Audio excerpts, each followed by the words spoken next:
like with the others, we have two versions of a standard equation, right? Depending on whether it's horizontal or vertical, meaning depending on whether these things are opening up left and right or up and down. And it'll give us two different equations.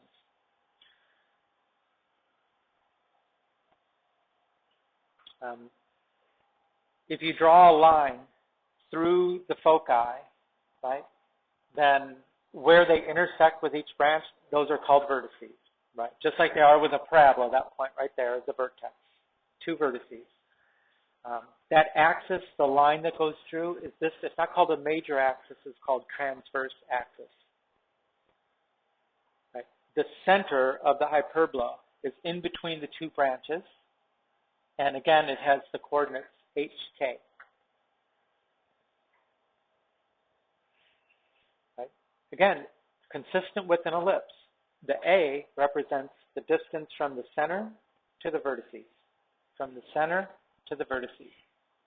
And the distance from the center to the foci is C. And just what's different about this? Well, remember that for an ellipse, the C was always less than A. And for a hyperbola, it's exactly the opposite. You will always have to go past the vertex to get to the focus. So C is definitely bigger than A. Remember, A was the biggest one of the three. In this case, actually, C is the biggest one of the three. That's why we end up with, again, what looks like Pythagorean theorem, C squared equals A squared plus B squared. Because C is bigger than A, and we'll see. You don't know yet. You'll see in a couple slides where we get the B from. And the book, I think the book shows why the C is bigger than B. It's not quite as easy as with an ellipse. But in the end, it all works out to a nice Pythagorean theorem looking thing. So what's the difference between this standard equation for a hyperbola and the standard equation of the ellipse?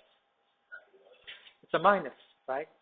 Which kind of makes sense, right? That definition was the differences of whose distance from two fixed points. For an ellipse, it was the sum, so it was a plus. Everything else looks the same.